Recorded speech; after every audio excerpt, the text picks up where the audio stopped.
Tertúlia. Boa tarde a todos. Hoje é dia 1º de outubro de 2019, terça-feira. Estamos iniciando mais uma tertúlia. O verbete de hoje é de número 4.988. Ele contém 5 páginas, 48 logias e 13 máximos.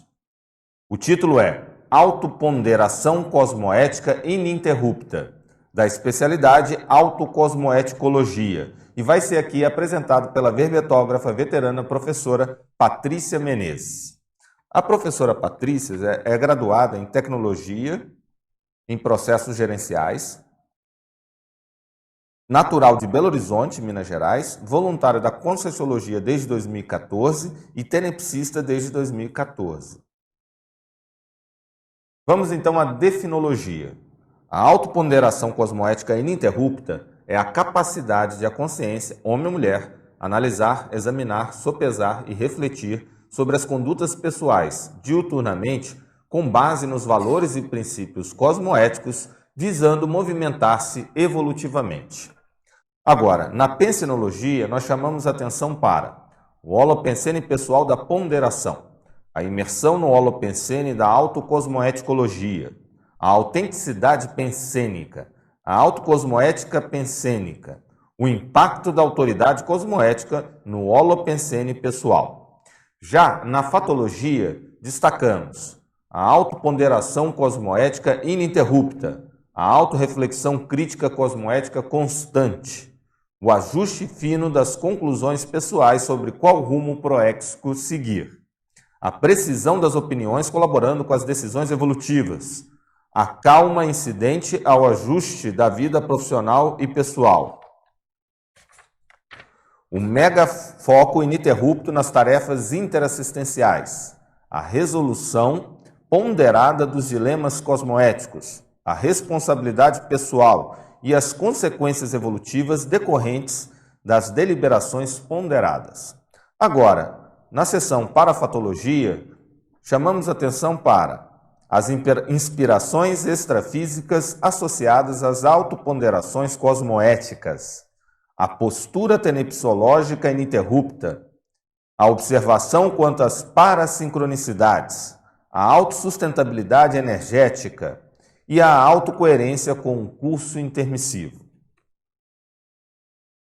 Agora, na remissiologia, nós temos aqui 15 verbetes com o objetivo do leitor ou leitora poder ampliar as associações de ideias através do cotejo do verbete atual com os demais verbetes. Dentre eles, nós destacamos aqui 5 verbetes. Autorreflexão de 5 horas, locus de autorreflexão, ponderação, princípios cosmoéticos, racionalidade despertogênica, na verdade são 6 que a gente está destacando, e responsabilidade autoevolutiva. Agora, a ideia de destaque proposta pela autora vem aqui manifestada na frase enfática, a partir do seguinte conteúdo: a autoponderação cosmoética ininterrupta é a conduta essencial ao intermissivista interessado em promover neovalores evolutivos e princípios cosmoéticos no cotidiano multidimensional. A fim de promover uma reflexão e uma autoanálise mais profunda, a seção Questionologia traz os seguintes questionamentos. Você, leitor ou leitora, costuma pensar sobre quais valores e princípios cosmoéticos utiliza na vida cotidiana? Pessoalmente, já consegue obter proveitos evolutivos do hábito da autorreflexão cosmoética multidimensional diuturna? Para quem tem interesse em aprofundar a pesquisa do tema, a bibliografia específica traz uma referência. Agora, no intuito de promover uma visão de conjunto de maneira sintética sobre os tópicos aqui abordados nesse verbete, a equipe da Enciclosapiens elaborou a mega-análise a partir dos seguintes tópicos: conduta, valor, princípio, megafoco, autocoerência, autoobservação, autoanálise, autorreflexão, autodisciplina, autoorganização, autoincorruptibilidade, autodesassedialidade, autossustentabilidade, autorresponsabilidade, autodesperticidade, autenticidade, ortopensenidade, autocosmoeticologia, autodiscernimentologia e autolucidologia. Bom, professora Patrícia, parabéns por mais esse verbete. É um tema assim, de bastante relevância para todos nós.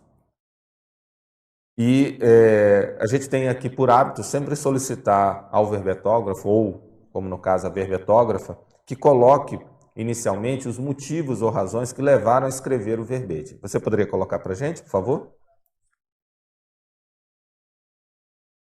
Eu acho que não está ligado aí, vamos ver. Tá? Tá funcionando aí, Robson? Vamos lá. Agora sim. Esse título foi de uma inspiração que eu tive no curso que é promovido na Cosmoética, que a gente chama de CEA, que é o curso da evolução pelo esquadrinhamento da auto-mega cosmoética. Nós já estávamos promovendo vários cursos na Cosmoetos, principalmente pela questão de princípios e valores, e eu já estava praticando esses princípios, colocando em prática, pensando e refletindo diuturnamente. E no último curso, que foi o 7º curso, me veio a inspiração desse verbete e de um outro que também já foi aprovado, que é hiato cosmoético. Então, nessa aula, a gente falava sobre as projeções do dia anterior. Então, a gente tem uma prática que a gente combina da gente ir na madrugada, encontrar com todo mundo, para ver se alguém teve uma projeção. A gente combina de ir lá. E naquele dia eu tive a projeção e eu comecei a questionar sobre princípio. Não, mas será que eu estive lá mesmo? Será que isso é certo? E aí eu fui colocando algumas variáveis para ver se realmente ali estava. E, coincidentemente, eu tive uma projeção com o Regson, e ele também depois, logo em seguida, confirmou essa projeção, a gente estava juntos. Então, assim, essa autoponderação eu faço diuturnamente. E a prática mesmo, a confirmação de que eu estava colocando em prática esses princípios, esses valores, foi confirmado através dessa projeção. Então, praticamente a inspiração foi desse curso. Perfeito. Bom, então vamos iniciar aqui com as questões dos teletertulianos e teletertulianas, iniciando com a nossa voluntária padrão, diretamente de Conceição dos Ouros para o Mundo. Fatologia, página 2, última frase. Pode comentar sobre as consequências evolutivas decorrentes das deliberações ponderadas? Claro. Nada melhor do que a gente pensar nas nossas decisões, nas nossas atitudes do dia a dia. Então, nada melhor do que ponderar e para que a gente tenha consequências evolutivas positivas. Perfeito. Efeitologia, página 2, primeira linha. Pode explanar quanto ao efeito da ponderação lúcida na assertividade cosmoética? Efeitologia, página 2, primeira linha. O efeito profilático... Não, o efeito da ponderação lúcida na assertividade cosmoética. Ok. Nós temos na Cosmoetos uma preceptoria que chama SACS, e nessas eu faço parte com a Adriana, às vezes com o Rex, a gente reveza, e a gente tem um determinado momento em que a gente faz uma pergunta chave, isca, vem aquela pergunta assim, pergunta isso. Então, é uma pergunta precisa, lúcida, e que tem uma assertividade cosmoética assim, que é fundamental até mesmo para quem está ali com um certo dilema cosmoético e que ajuda essa pessoa. A pergunta, a gente não dá resposta. Aham. A gente normalmente pergunta, leva a pessoa a refletir sobre princípios cosmoéticos, sobre valores. E aí é onde que entra essa ponderação lúcida da assertividade cosmoética. Posso dar Claro, meu claro, testemunho? por favor. Testemunho para testemunho, né, Patrícia? São aí, desde a inauguração que ela focou no voluntariado da Cosmoética. Então, ela Legal. se identificou assim logo de cara, né? Que já vão fazer 4 E anos. vai fazer 4 anos A quinta-feira. Cosmoetos, né? Então, 4 anos faz aniversário dela, que ela chegou e falou, eu quero voluntariar. Foi bem na inauguração, ela nem esperou, né? Legal. Muito legal. Então, assim, a gente, trabalhando muito no dia a dia, a gente conhece o perfil da Patrícia, né? E aí é bem interessante esse efeito, como ela exemplificou, porque ela fica, né? Ela fica ali quietinha, aí ela fica observando, ela fica interagindo com os amparadores, né? Ela fica internamente se questionando, né, o tempo inteiro. E aí ela fica, aí na hora que ela abre a boca, né, aquela velha história, na hora que ela fala, ela vai ali direto no ponto, né? Então é muito interessante, porque eu acho que é um mega trafó dela, essa assertividade, justamente decorrente desse traço-força que ela tem também, que é de ficar pensando, refletindo, ela vai observando até a hora que ela, né, percebe realmente que ela precisa verbalizar aquilo tudo que ela concluiu. Agora, né? Que você acha? pelo que eu entendi também, a técnica que você usa é fazer a pergunta à pessoa, né? Sim. Quer dizer, essa ponderação, na verdade, você promove a ponderação daquela pessoa, né? Sim, sim. Então é uma questão assertiva, né? É uma questão que você faz para que ela possa ter um tipo de reflexão. Sim, né? sim. É bem bem isso. no ponto. Bem... Sim, muito interessante. É interessante que você falou, que é exatamente isso. Interessante que você falou, acho que a pergunta que ela faz é justamente isso. Ela é bem assertiva, onde a pessoa tem que refletir e pensar. Sim. E que ela não tinha percebido. Justamente. Então parece que são os dois, né? Sim. Contrapontos, interno e externo. É porque eu sou muito de escutar. Então eu não sou muito de falar. Para mim, para eu estar aqui hoje, só eu sei. Então, assim, é um desafio. Porque na Cosmoética, esse verbete, para mim, quando eu resolvi falar sobre princípios e valores, são princípios e valores que eu aplico no cotidiano. Então, assim, eu tenho um valor que, para mim, eu achava que era a comunicabilidade. Então é um valor comunicabilidade para mim. Eu tenho isso, eu tiro isso de letra. Quando eu cheguei no esquadrinhamento, que eu fui, um dos exercícios era a gente pensar sobre um valor, e aí a gente tem uma técnica, que é a técnica dos 5 porquês, então eu comecei a esquadrinhar a minha comunicabilidade. E aí eu cheguei à conclusão que a comunicabilidade ainda é um traço para mim que precisa ser trabalhado. Eu não digo que ele é totalmente faltante. Eu, assim, consigo comunicar, mas não no nível que eu gostaria. De ter mais despojamento, de ter mais abertura. Eu sei que eu ainda sou bem tímida para falar e explanar as minhas ideias. Toda vez que eu abro a boca, eu penso assim, vou ser retalhada, vai ter retaliação. Então, assim, para mim é um trafar, né, que está sendo trabalhado. Então, princípios e valores. Na hora que eu vou começar a aplicar os princípios, qual que é o princípio que eu aplico ali para a comunicabilidade? Então, isso foi uma das coisas que tem me ajudado bastante a estudar esse verbete. Agora, muito bom, né? Você aqui está fazendo sua autoexposição, isso é uma boa estratégia, até como assistência, no sentido de exemplarismo, você está mostrando uma superação sua. A dificuldade de falar em público, ou comunicação, assim, de se expor e se expondo. Não é? Ressaltando isso. Agora, pelo que eu vejo, quer dizer, você tem boa articulação de pensamento, dá para ver que você tem uma boa expressão. É muito mais repressão, né? Provavelmente isso aí vem de repressão.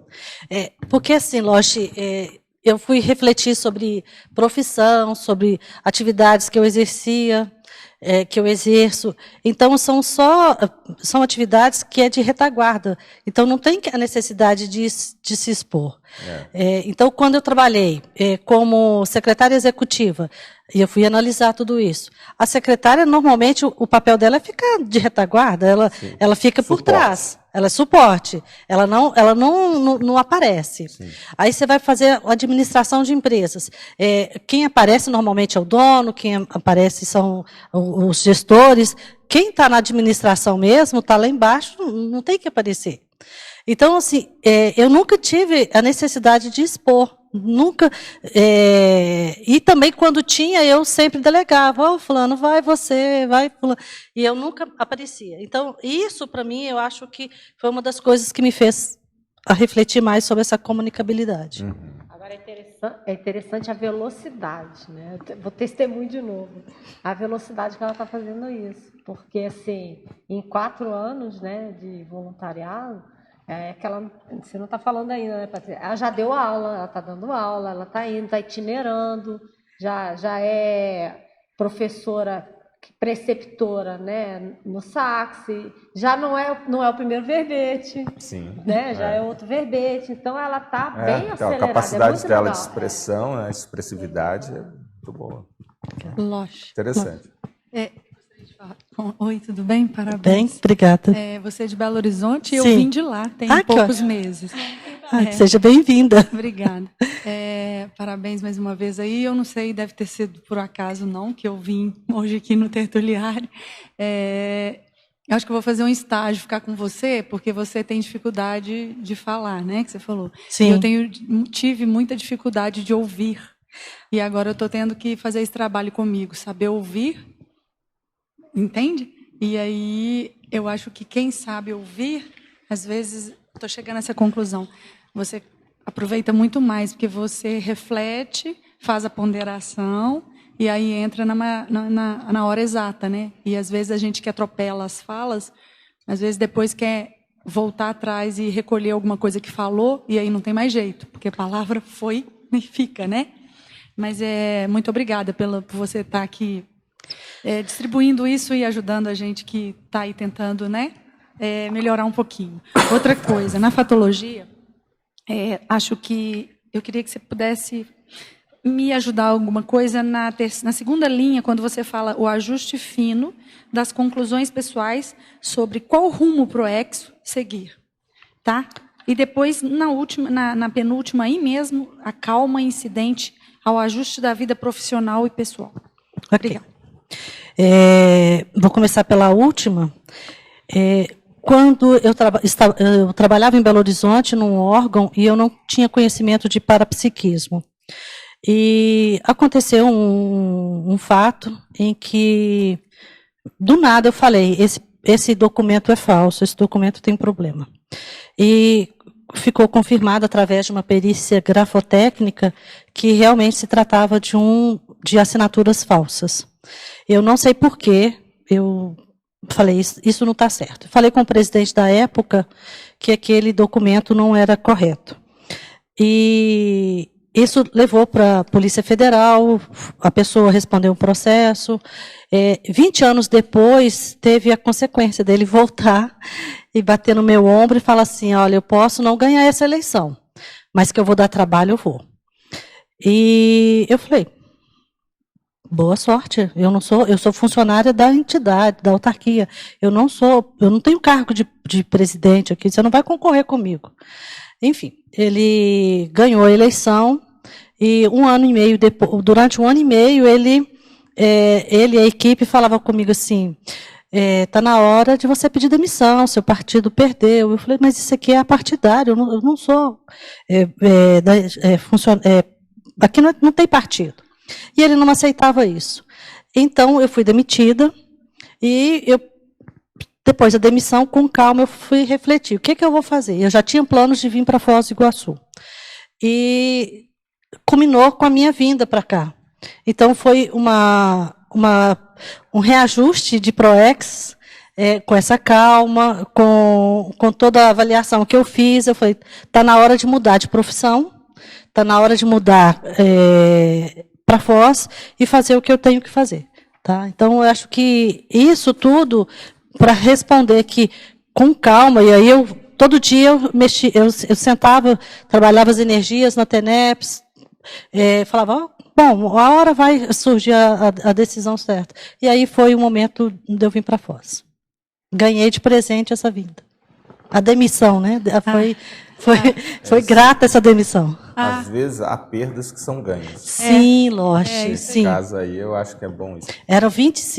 Foram 23 anos de trabalho num lugar que trabalhava com a ética, e aí, olha para você ver, eu trabalhava com código de ética, com advogados, processo eleitoral, então tinha toda aquela questão e que por que eu trabalhei com ética esse tempo todo e quando eu chego em Foz do Iguaçu, a cor é da Cosmoetos que me chama a atenção e eu vou trabalhar na Cosmoetos.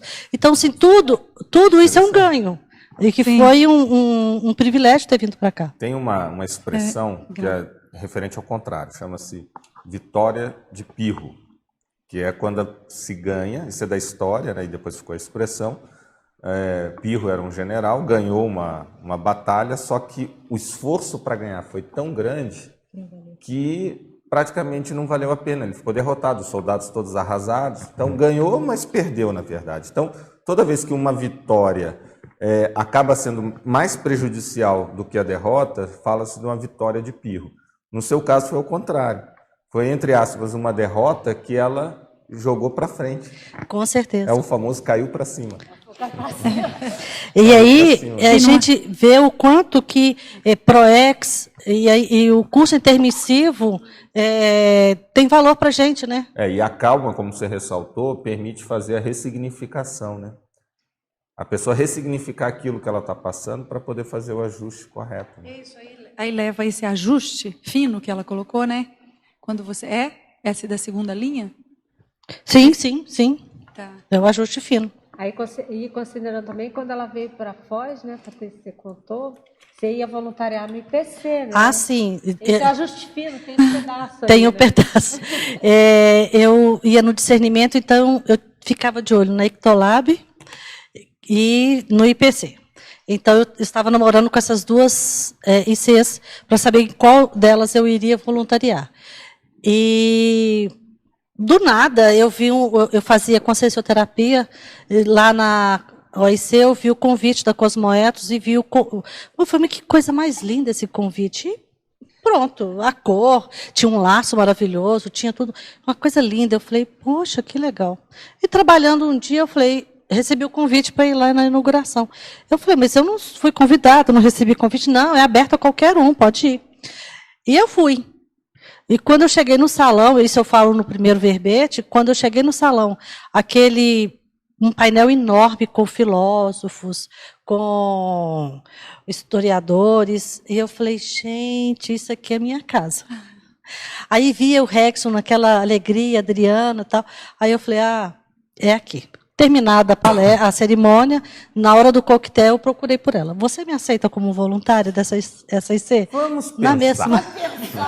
Presente de aparador, Pensa. de Minas. Aporte. Isso aí que você está falando Aporte. está me levando a pensar alguma coisa no futuro, né?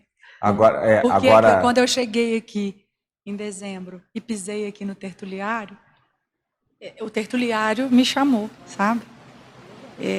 Eu senti uma coisa que não precisava de ninguém falar nada. Só eu sabia, né? Que aqui eu ia encontrar uma coisa que talvez estaria perdida há muitos anos e que eu estava no emaranhado. Assim, tipo, a gente fica meio que no automático da vida e esquece do principal às vezes, né? Por que você veio para cá? O que você está fazendo aqui? Né? E aí me chamaram quando eu pisei aqui e me mostraram. Acorda. Então vamos ver, e quem sabe no futuro eu vou vir fazer ajudar a Adriana aí em cima, né? Isso aí, tá bom. Grata, viu?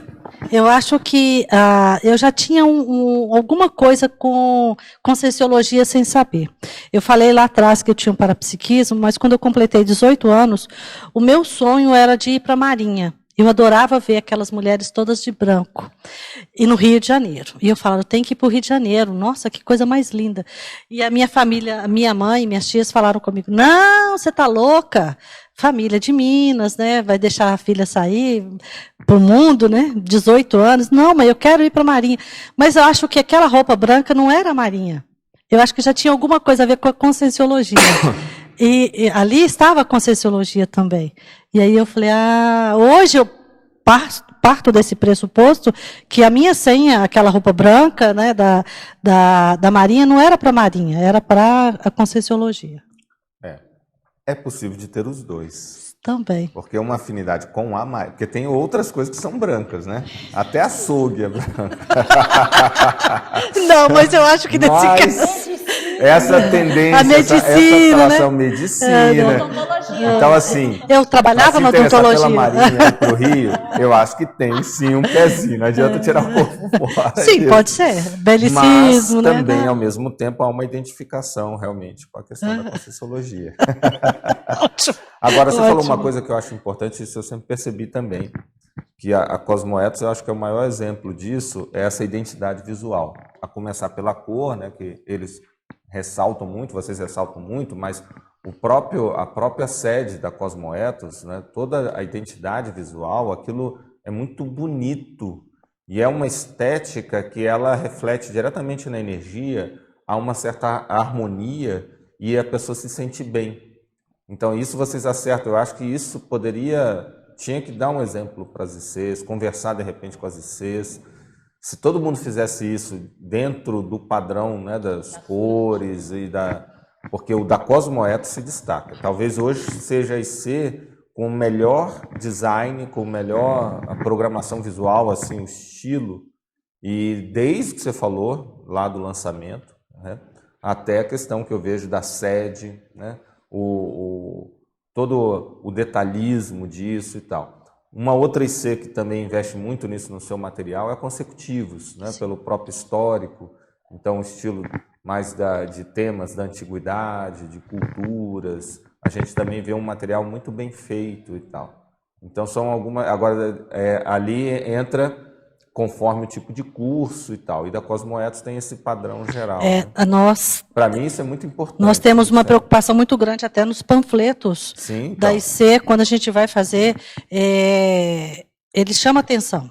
O jogo de cores, a apresentação dele, o formato, é muito interessante, a gente pensa nisso. Há um processo de harmonização. Sim. Agora, interessante, por exemplo, essa cor de vocês, muito próximo disso é a cor utilizada em hospitais, não sei se vocês sabem, né? Que é uma cor que ela é calmante. Já que você falou de calma, que foi a questão que ela levantou, ela é utilizada em psicologia das cores, a psicologia ambiental. Vocês vão ver que geralmente o hospital, até mesmo os médicos americanos usam a roupa com esse verde. Em alguns hospitais aqui eu já vi também. Então, por quê? Porque já houve estudos mostrando o efeito que causa nas pessoas. Isso é muito bom, porque se você já fica calmo, você pondera melhor. A minha casa é verde, clara, verde clarinha. Então, mas é bem próximo desse verde aí. Desse verde, não é esse aí exatamente, né? Mas o verde você vê nas paredes até. Verde musgo, né? Assim, verde não é bem verde musgo, não. É esse deles. É um pouco mais claro. Esse dela? É mais escuro. É mais assim. Mas isso foi técnico. Ela é coordenadora de eventos, né? Então, assim, na verdade, está acumulando comunicação também, né? Então, assim... Voluntariado. Mas foi de caso pensado. Isso que é interessante. Então, calmia e ponderação foi inspirado pelo Equipex, né? Quando a gente estava pensando, a gente tem que manter essa identidade. A partir de uma ideia da Suzana Brasil, que no início a gente foi conversar com ela sobre a imagem, né? A partir da logo que o Luciano Mello já tinha feito, e ela comentou isso.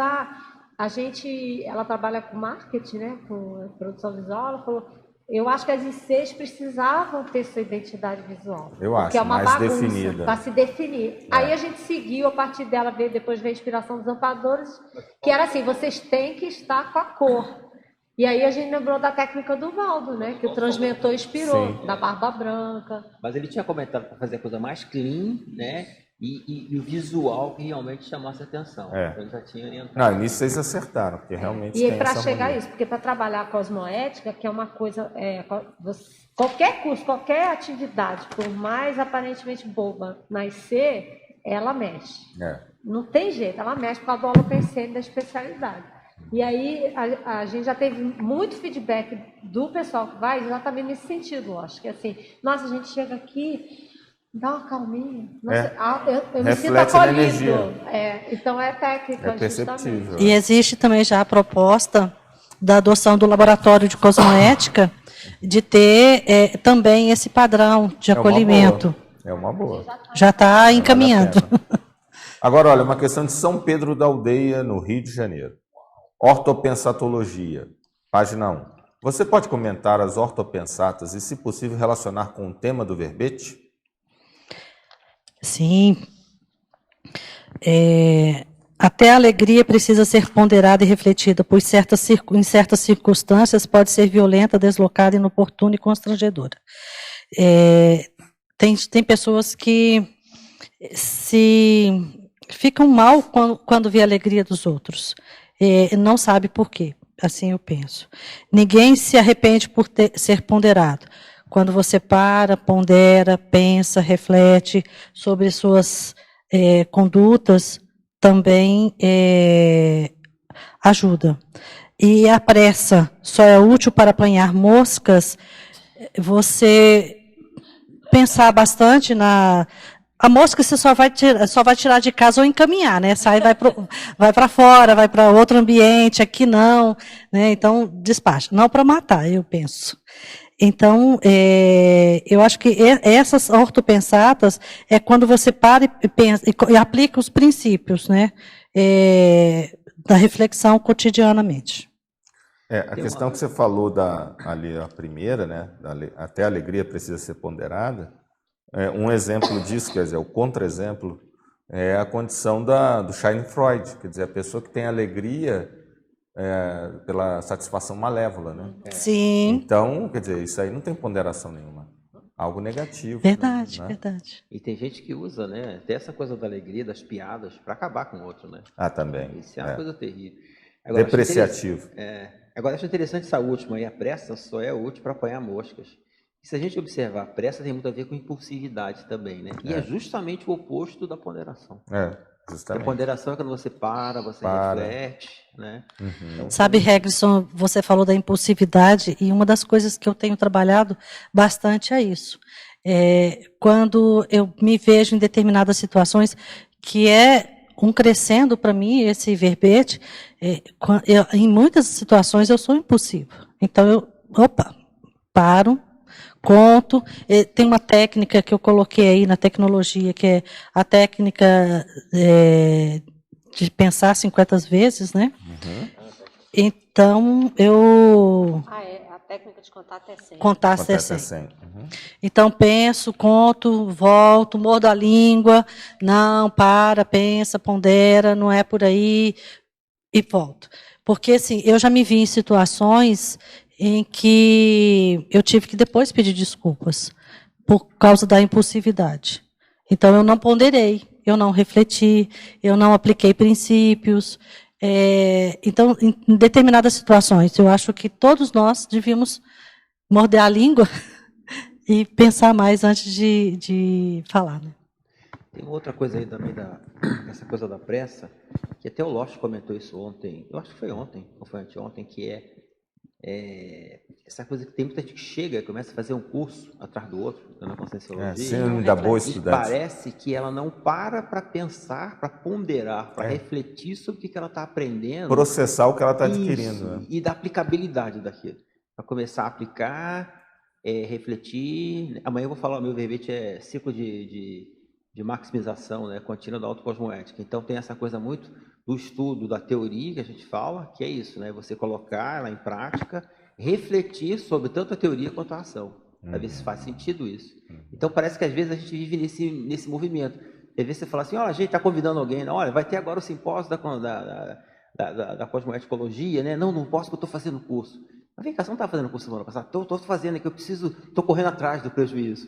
Então parece que ela, em nenhum momento, ela para digerir aquele conteúdo que ela está fazendo. Isso é complicado, né? Eu tive recentemente eu estava dando um curso, a pessoa falou, olha, eu não vou poder vir na parte da tarde porque eu faço parte de outro curso e que nesse momento a gente tem que estar em casa fazendo tal coisa com energia e tal. Mas eu falei, mas você está fazendo esse? O outro é um curso mais longo e tal, aí teria flexibilidade. Se ela entrou naquele, né? Mas acontece isso. Em cursos da Cosmoethos, curso que é longo, principalmente o CEA, que tem 6 módulos, então a pessoa quer abraçar o mundo, e ela quer ficar ali, eu quero aqui e ali, aqui e ali. Então a pessoa tem que ponderar, né, para poder... Serviu para mim ponderar, não fazer um monte de curso também, depois saber onde que está usando e como que vai usar, e ir para a prática. E às vezes as pessoas estão fazendo tanto curso, que já ocorreu comigo, de eu ir cumprimentar uma pessoa, ela falou, não tem tempo. Então a pessoa já não tem tempo nem para te cumprimentar. Aí eu só ia te dar boa tarde. Não dou mais, pronto. Já está lá? Sim. Patrícia, parabéns aí pelo verbete. Obrigada. Bacana. E eu queria que você falasse um pouquinho aqui, quando me veio esse tema, a autoponderação cosmoética ininterrupta, me parece assim que é meio que uma cláusula de curso intermissivo, sabe? Uma coisa assim que tipo, olha, já pisei na bola, já coloquei minha colher em um monte de coisa errada, já tomei atitudes que eu me arrependo e eu não posso errar mais. Me dá uma sensação assim, meio que de um autoalerta, né? Depois de curso intermissivo. Como que você vê essa coisa? É exatamente isso, Loche. Eu tenho essa sensação. Chatalovski. O Loche está pensando alto aí. Desculpa. Sim, é exatamente isso. A sensação de que eu tenho que não só dessa vida, em vidas passadas, tive situações bem críticas e que hoje eu paro para refletir. Talvez essa questão que eu falei no início da minha comunicabilidade tenha a ver com isso.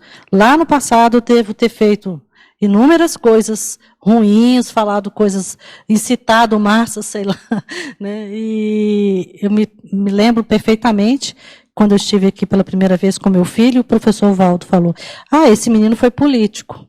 E por que esse meu viés também pela política, né? A gente está na semana da Cosmoética, que vai falar sobre democracia, e também tem a ver com a política. Então, assim, eu acho que, recentemente, eu e a Adriana falamos sobre um filme que era sobre as sufragistas. Então, tem coisas que eu acho que sim, eu devo ter falado, devo ter feito muita coisa que está dentro do que você ponderou, sim. Sim. Outro aspecto que chamou a atenção aqui, eu queria que vocês se pudesse fazer uma explanação curta, na página 2 da primeira linha, é uma pequena coisa, mas a gente sabe que ela é profunda, né? Essas coisas da cosmoética, né?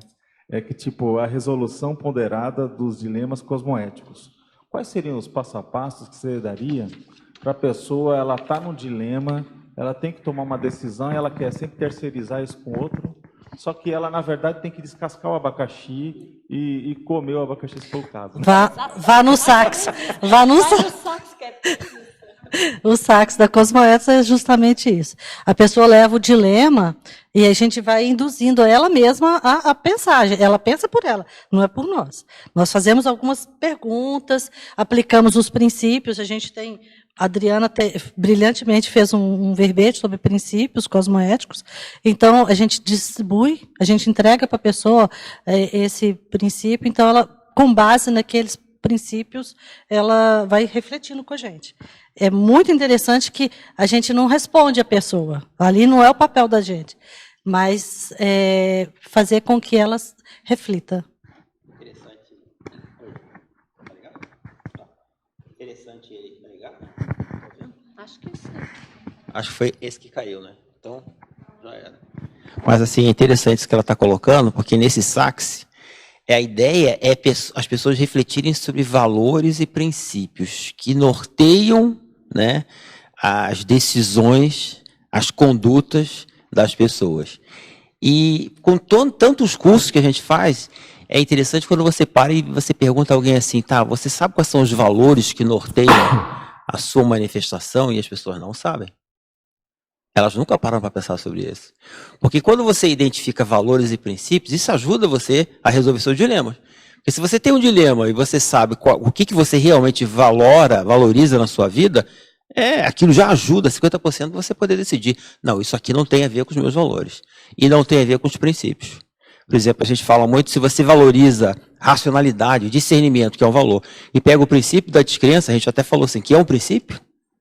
Então a pessoa, quando comentando sobre o negócio das fake news, que ela recebe alguma coisa, ela vai ponderar. A primeira coisa que ela vai fazer é assim, não, peraí, isso aqui é verdade ou não é?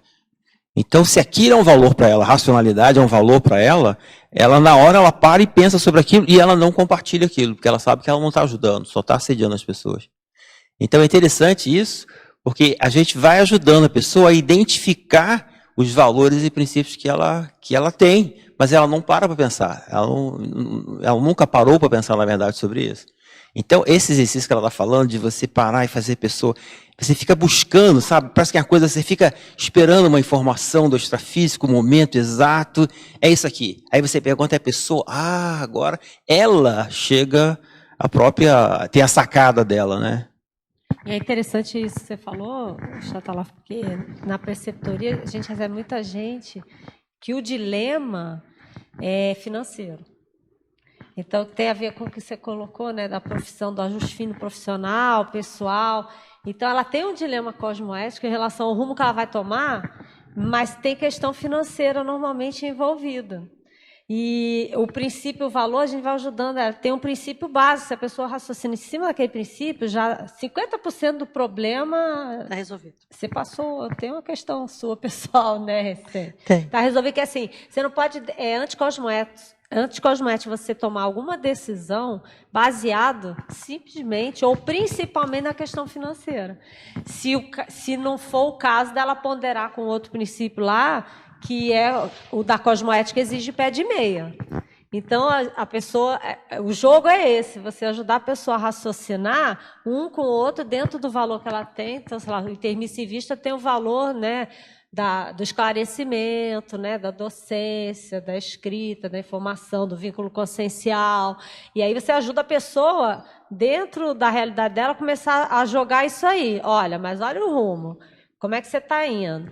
Vocês têm a preceptoria lá na PEX, né? Uhum. A gente percebe, porque os dilemas eles começam a ser muito parecidos, né?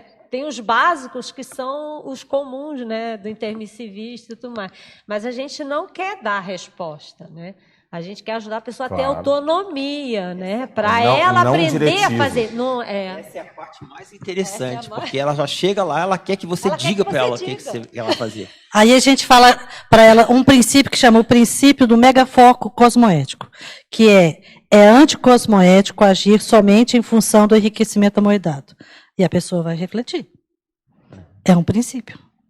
Vou me mudar a palavra Agora, por causa do dinheiro? essa questão, né, da pessoa que quer que vocês digam, né, é uma forma dela transferir responsabilidade. Sim. Então, isso é muito comum também lá no CEAPEX, no Serviço de Apoio Existencial, porque as pessoas chegam com questões de destino. E já quando a gente apresenta, tem uma fala inicial explicando como é que é o serviço, a gente coloca, a nossa abordagem ela é não diretiva. Ou seja, a gente não vai decidir por você, é você que vai tomar a decisão. Então a gente coloca até na formação dos proexólogos que não pode cair na tentação oracular. Isso. Você tem que ir por aqui, você tem que fazer Oráculo tal de coisa. Delfos. Quando alguém começar a falar isso para você, toma cuidado. Nós temos que ter o questionamento, a reflexão, até comparador. Porque a Consex falou. É exatamente a Consex isso. Falou. É a minha... Isso aí não dá título. Para Harvard. Não adianta. É exatamente isso que eu fui fazer. Seja quem for. Para mim, pelo menos, eu tenho isso comigo. Cada um faz o que quiser. Mas se chegar aqui o evoluciólogo, eu vou respeitar. Claro que vou. Mas para mim tem que ter lógica no que falo, porque se eu não entender, posso até dar um crédito, mas eu fico com o pé atrás, vamos ver se vai se confirmar ou não. Pondera. Ponderação. Agora, um dos pontos que eu acho mais sério do que você está trazendo, e que a Adriana e o Regros também estão complementando, é que muitas vezes, na situação do dilema, se dá entre dois valores positivos. E aí é que eu acho que muitas vezes é complicado, né? Porque quando é algo que a pessoa já sabe que aquela alternativa não é muito boa, é uma questão só dela assumir. Mas o problema é quando você tem o que no direito fala da colisão, né? De valores e de princípios, né? E aí é que está. Entre dois bens, escolhe-se o bem maior. É um dos princípios isso é ótimo, da mas cosmoética. na situação prática, você saber qual é o maior... Mas você tem que o problema ponderar. É a régua. Mas aí é a régua que você vai usar. Eu sei. Então, mas a dificuldade está, muitas vezes, é você ponderar aquele que é o maior. E outra, tem circunstâncias que, naquela circunstância, o valor A é superior ao B. Mas na outra, o B é superior ao A, dependendo das circunstâncias. E aí entra o discernimento, a ponderação que você está falando, para justamente tomar. Por exemplo, tem algumas coisas que são simples. Você tem, na psicologia, um dos princípios é a questão do sigilo. Sim. É uma regra, é um princípio que norteia a conduta do terapeuta, do psicoterapeuta. O paciente vai lá, o que ele fala dentro do consultório, não pode o psicólogo depois sair falando. Agora, por outro lado, tem o princípio de preservação da vida. Se, por exemplo, aquele paciente dentro da consulta fala, eu vou matar minha esposa, e o terapeuta avalia que é bem capaz de ele fazer isso, que ele está falando com convicção, o terapeuta, nesse momento, está na colisão entre, por um lado, o princípio do sigilo e, por outro, o princípio da preservação da vida. Nesse caso, a resolução ela é óbvia, ela até é direcionada pelo próprio conselho, né? É claro que a preservação da vida é superior ao sigilo. Nesse caso, há uma quebra daquele princípio em função do outro. Mas, na maior parte das vezes, os dois podem funcionar de maneira harmônica. Mas há situações que há conflito. E aí que eu vejo que começa a entra a complexidade. Porque nós estamos dando aqui o exemplo de 2, mas às vezes podem ter 3, 4, 5, 6. E aí é que é difícil. Por exemplo, você vai falar assim, ó, quer ver como é que as coisas... Que a gente tem uma tendência a ser simplista, né? Eu trabalho muito isso num curso, que depois a gente podia até pensar em parceria, fazer aqui. Eu fiz com a Reaprendência e fiz em São Paulo, que é o autodiscernimento evolutivo, né? Vocês participaram? Não, né? A gente viu porque a gente falou, tem tudo a ver com o que a gente faz. De repente a gente vê uma outra. Mas o que eu ia falar? Há situações que as pessoas fazem de abordagem muito simplista. Então, você tem que ponderar diferentes parâmetros, né? Diferentes parâmetros para fazer o somatório e chegar na melhor decisão naquele contexto. A gente tem um mapa. Um mapa, né? Pode falar. Porque a gente vai dando variáveis para você ir pensando. E depois você vai fazendo um mapa de tudo isso. Então, não é só simplesmente princípio e valor que a gente vai trabalhando. A gente vai dando mini hábitos, vai dando várias questões, vários elementos para que aquilo você tenha reflexão. Tem um ciclo de maximização, tem uma série de questões no curso que te ajuda a essa ponderação. Porque que é para justamente isso que a gente fala, lógico, porque a gente tem que começar a aprender a decidir o simples para conseguir decidir os complexos evolutivos, né? Para conseguir ponderar aí com os grandes dilemas nossos pessoais evolutivos e para ajudar também o outro, né, na evolução. Agora, é muito interessante essa técnica de ponderação, né, de valor e princípio. Já vou fazer propaganda, né? No dia que tiver o verbete que eu estou escrevendo esse, a técnica da ponderação dos princípios cosmoéticos. Muito bom. Como é que a pessoa vai aprender a fazer esse mapa, esse jogo. E no esquadreamento é bom porque dá tempo, né? Você tem 6 semanas para a pessoa começar a ter o raciocínio, é a tua área, Muito né? bom. Ter a lógica, É, o isso aí. raciocínio cosmoético, para ela começar a ter mais autonomia. E é difícil, a gente vê que as pessoas elas não têm esse hábito. O hábito é do oráculo, da gurulatria, porque é mais fácil, é mais É o mais confortável. simples, né? Mas aí pra gente até te perguntando também, ó, porque assim, a grande dificuldade das pessoas é pensar sobre ela. Porque na hora que você fala assim, tá, vamos colocar aí as variáveis que envolvem, por exemplo, esses 2 ou 3 valores. Então, ela tem muita dificuldade em pensar sobre a importância desses valores nas decisões dela do dia a dia, porque valor tem a ver, inclusive, com decisão. Até decisão de roupa. Só tem. Tudo a ver. Você vai botar a roupa hoje, estou colocando a roupa hoje, por exemplo, essa cor aqui, porque eu tenho um valor por trás. Então, assim, o grande problema é porque quando você pede para ela começar a esmiuçar isso no dia a dia, ela tem muita dificuldade, porque ela não se conhece.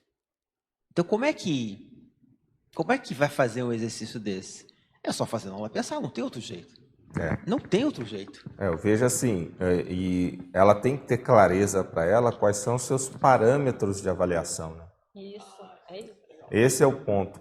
Então, você tem que a avaliação, o processo cognitivo de avaliação, ela se dá sempre de um objeto a ser avaliado e um padrão de referência. Quanto mais esse objeto a ser avaliado se aproxima desse padrão, maior é o valor. Quanto mais ele se afasta, menor é o valor.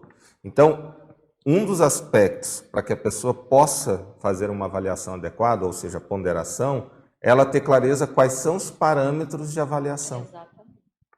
Então, a primeira coisa que ela tem que fazer... Agora, só isso não é suficiente. Se ela não tiver uma boa capacidade analítica para enxergar os atributos ou critérios daquele padrão de referência, ela vai ter dificuldade de olhar aquilo para poder tomar a melhor decisão.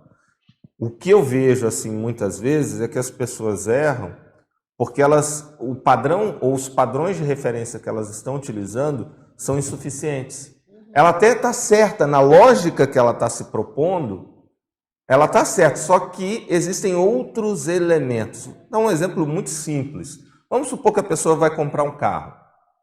Se ela considerar o padrão de referência economia, e ela tem 2 alternativas, o carro A, ele usa menos gasolina, né? Faz mais quilômetros por litro. E o carro B gasta mais. Ora, se ela tem esse critério, ela vai optar pelo A. Mas vamos supor que ela acrescente um padrão de referência que é menos poluente. E por essa lógica, o menos poluente é o B e não o A. O B gasta mais, mas ele é menos poluente. E aí ela começa a ter que ponderar o que é mais importante. E aí você começa a acrescentar outras variáveis. Então, por exemplo, o que eu vejo isso aí é a questão do discernimento com a complexidade. Então você vai olhar uma situação. O ideal é eu olhar aquela situação e ver assim, qual é o parâmetro dessa situação do consciencioterapeuta, do parapedagogo, do cosmoeticólogo, do proexólogo. E conforme cada um desses, pode ser que eu tenha decisões diferentes. Aí agora eu tenho que uni-las. E aí é que entra a ponderação, no sentido de pesar cada parâmetro. E aí você começa a trabalhar maior com a complexidade. O que eu vejo é isso. Eu lembrei, Loche, você falando do carro, as pessoas falam de ajudar no aquecimento, né? Que nós estamos, né, numa fase crítica, e aí compra-se uma caminhonete a diesel. Uhum. Né? Aí você está chamando a atenção para uma outra questão, que é a questão da incoerência. E coerência, acho que vocês trabalham muito isso lá na Cosmoetos. Eu sempre eu cito um caso que o Valdo uma vez conversou comigo. Eu tinha, lá na década de 90, estava dentro da UFRJ, e lá eu tive, naquela época, eu tinha uma empresa também, estava fazendo psicologia, mas tinha uma empresa. E pelo contato da empresa, eu tive contato com o Ziraldo, que o Valdo, inclusive, fez vídeo com ele, né, e tal. Mas eu fui na casa do Ziraldo e tal. Tive contato também, pelas minhas pesquisas, com o Olavo de Carvalho, esse hoje que faz todo o AUE. Não sei se vocês sabem, eu entreguei o Projeciologia para o Olavo de Carvalho. Ele deve ter jogado fora. Na mão. E o melhor é que a edição que eu entreguei não era mais a edição de 86, era outra edição, né? Não tinha o 86 na capa, obviamente. Quando ele pegou o livro, sem abrir ainda, ele falou: eu estou procurando isso há tantos anos. E era justamente o ano, fazendo a contagem, era o ano de 86 até aquela data. Ele tinha procurado o livro, ele ficou sabendo e tal, porque ele se interessava pela questão parapsíquica. Hoje o cara degringolou, né? Mas ele tinha, era uma cabeça, né? Ainda é, né? Mas tem os seus desvios aí. E eu tive contato com Michel Thiolin. Michel Thiolin, um francês que atuava na UFRJ, e ele era o responsável pela pesquisação, a metodologia pesquisação, que estava muito em voga nas áreas humanas, sociais. Então eu comentei desses 3 casos com o Valdo, e ele falou: olha, faz o seguinte, pega cada um desses caras que você está tendo contato, e foi mais ou menos simultâneo naquela época, eu trabalhava na casa do Valdo, no Cosmograma. E ele falou assim: ó, compare eles comigo por uma única variável, coerência. Eu nunca esqueci isso, me chamou a atenção, que é o processo da coerência. Ele queria que eu só olhasse cada um desses 3, Ziraldo, Michel Thiolin e o Olavo de Carvalho, e comparasse com ele pela variável coerência, que é uma das variáveis, né, do conscienciograma. Então, é um ponto muito importante no aspecto da cosmoética. E aí, isso que você falou é porque as pessoas não amarram as pontas. A gente usa. Ela não amarra as pontas, ela vê um negócio, mas aí ela não junta, Por isso que aí cai em incoerência. por isso que no curso, no modular, que é mais longo, o objetivo é esse. A gente vai aos poucos colocando esses ingredientes para ela ir começando a fazer essa ponderação, esse raciocínio. Uhum. Então, a gente coloca a variável de análise, coloca o princípio, que é outra Perfeito. variável, coloca o valor, que é outra variável, e aí ela vai indo devagar. De maneira gradativa. No segundo, tem gente que já com 2, ela já não consegue, não tem sinapse. Então, tem uma reestruturação pensênica, um modo de raciocinar, e a coisa tem que ser devagar para chegar no complexo, porque por isso são 6 modos, para fazer o bem mapa adequado. no final, né, e tudo mais, para ela começar a aprender a fazer isso, né? Porque a gente brinca, às vezes, esse negócio da gurulatria, as pessoas querem a resposta pronta, porque é mais fácil, mais confortável, e se der errado, né, responsabiliza Não é o dela. outro, não responsabiliza a si mesmo. Né? E aí a gente fala, vai ter um livro que vai vender muito rápido, né, que é assim, como evoluir sem fazer esforço. Mas não tem nada escrito, porque ler também dá esforço, né? Então, Dá trabalho. dá trabalho. Então a gente Vai já ser o primeiro começa livro assim. lançado diretamente em audiobook. Não é audiobook. Que aí ele não precisa ler. Nem precisa ler. Essa a gente vai acrescentar. Ó, agora a questão de Curitiba. Pensenologia, página 1, linha 5. Quais as consequências do impacto da autoridade cosmoética no holopensene pessoal? Esse impacto extremamente positivo pode nos auxiliar rumo à desperticidade? Eu creio que sim. Eu creio que sim. Eu acho que é como a gente pensar como amparador, né? Nesse caso. Está relacionado com a cosmoética, a troca de energia. Eu acho que tem tudo a ver. Agora uma questão de fatologia também.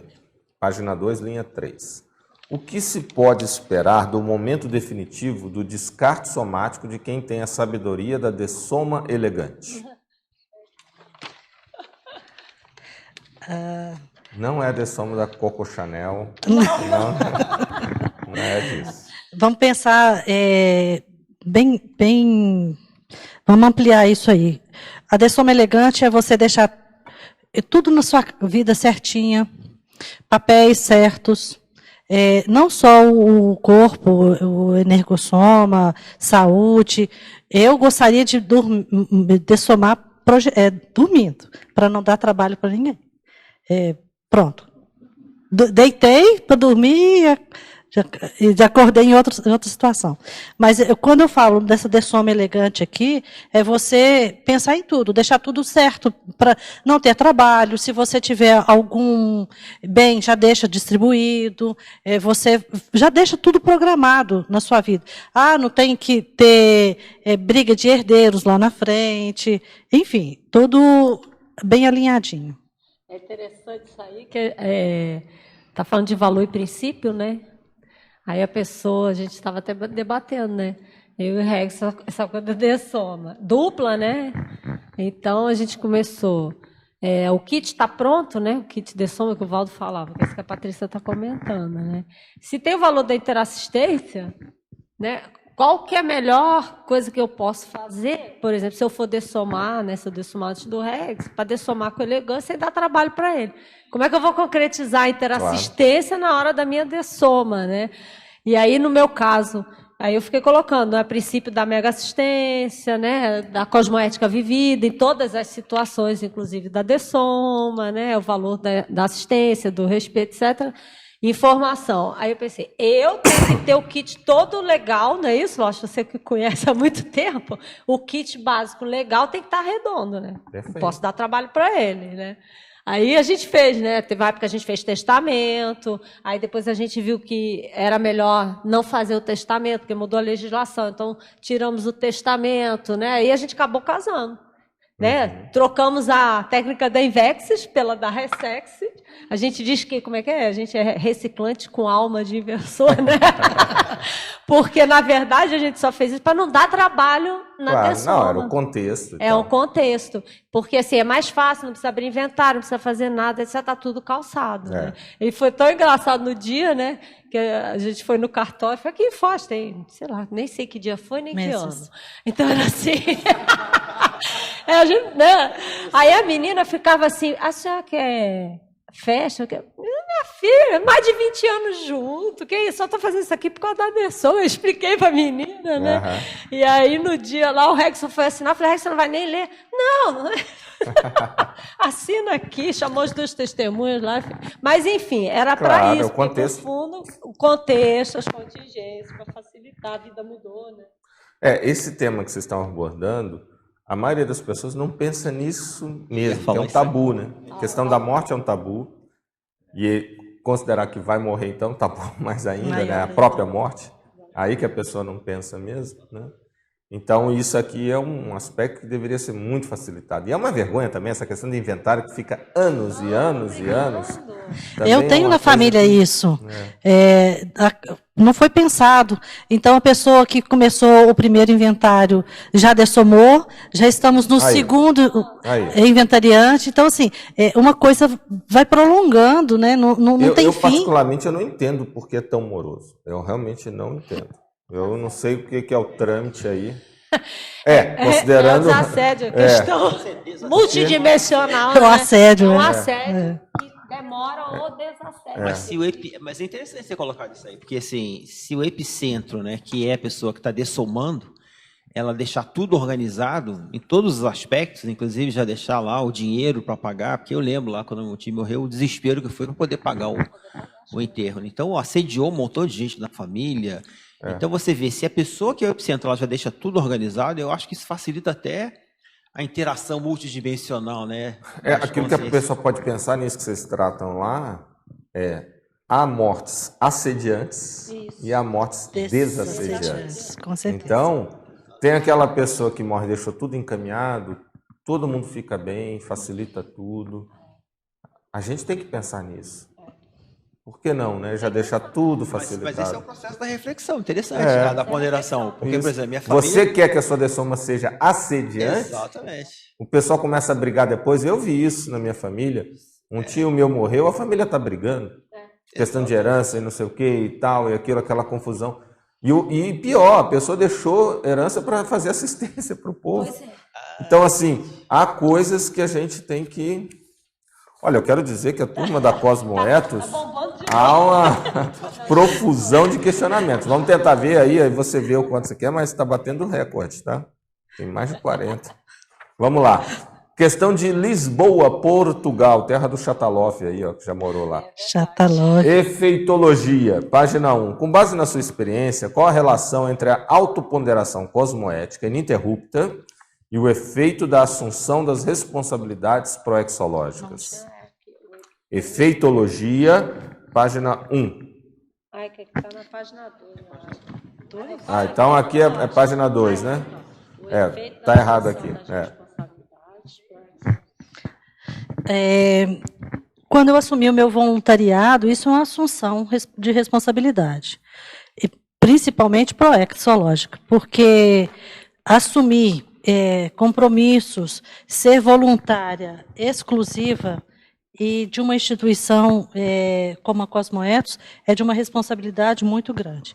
Não falo que outros não são, mas quando você assume o compromisso, tem a responsabilidade de estar no horário, de estar nas reuniões, de participar, e isso faz parte da minha Proex. Isso é uma responsabilidade muito grande. Se me permite Por acrescentar, favor.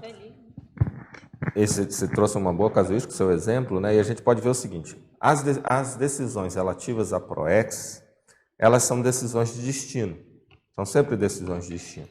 E se você vai tomar uma decisão de destino que não tenha ponderação cosmoética, a tendência ou a probabilidade de você tomar uma decisão errada é maior. Então, o efeito aqui está diretamente relacionado. Se toda decisão relativa à Proex, por exemplo, assunção da responsabilidade proexológica, é você realmente assumir a sua Proex para valer, se toda decisão de destino exige uma ponderação cosmoética para aumentar a probabilidade de êxito, face, sobretudo, a implicação, o impacto que tem na sua vida e nos de outras pessoas, toda ponderação de Proex vai exigir toda decisão de Proex vai exigir uma ponderação cosmoética ininterrupta. E levando em consideração que a Patrícia, eu estou de testemunha hoje mesmo, né? Nossa, Patrícia, só está assinando. Ela decide as outras áreas da vida, né? É bem exemplarista nisso, né? Então, profissional, particular, ela coloca como mega valor, foco, vínculo consciencial. Aham. E o resto ela ajusta em razão disso. Perfeito. E aí o efeito, ela fica, né, feliz, da disposição, né? Vira a noite trabalhando. A gente chama Sim. isso de centralidade da vida. Isso aí. Aonde está a centralidade da sua vida? É porque eu penso, sabe, Loche, que tem aí no verbete, lá no Voluntariologia, que é a irreflexão dos voluntários isolacionistas. As pessoas querem trabalhar sozinhas, não querem ter o comprometimento. Às vezes a gente vê que a pessoa tem aquele trafor para ajudar a instituição, para ajudar em tudo, escolhe tarefa.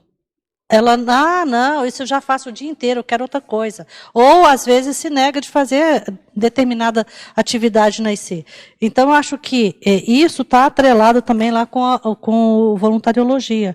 Quantas pessoas que chegam para voluntariar sem compromisso? Né? Eu não falo pela Cosmoetos, eu vejo assim, eu falo no geral. Perfeito. Agora uma questão de Ribeirão Preto, São Paulo. Pensenologia, página 1. Linha 2. Pode comentar o holopensene do bom humor aplicado às observações pessoais? Sim. Normalmente eu chego em determinado lugar para fazer alguma compra ou para fazer alguma tarefa e eu vejo, está todo mundo lá de cara fechada e eu tento desassediar o ambiente, a conversar melhor com o vendedor, com o atendente, de forma com bastante bom humor. Semana passada eu estava indo voluntariar e bateram no meu carro na traseira. Eu falei, pronto, como diz o baiano, acabou a reunião, né? Eu falei assim, sabe uma coisa?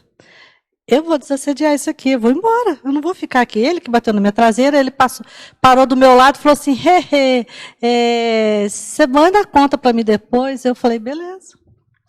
A pessoa não me perguntou se eu estava bem, se eu não estava. Levei a coisa com bom humor. Cheguei lá na Cosmoetos contando e assim, rindo. Por quê? Eu não vou brigar com isso. Né? Recentemente, mais um caso, fui fazer os uniformes para o evento e as pessoas, num sábado, de cara fechada, e por que eu não entendi aquela situação, né? E aí eu fui entender que era por causa do horário. Que horas vocês fecham? Às 11h55. Eu falei, mas por que esses 5? Não entendi. Por que não é meio-dia?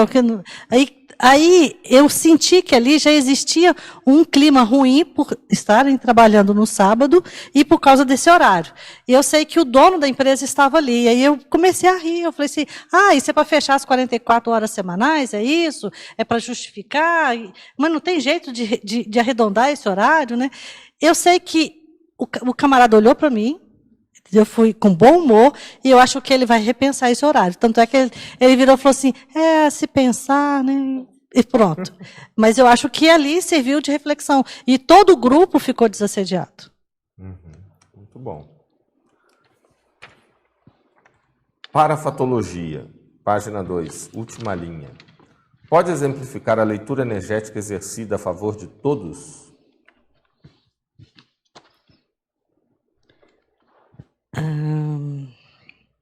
Sim. Deixa eu pensar como é que eu vou explicar. A leitura energética exercida a favor de todos.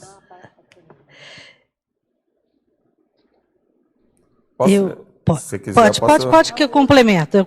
A questão, quanto mais você tiver lucidez das energias onde você estiver, melhor. Sim.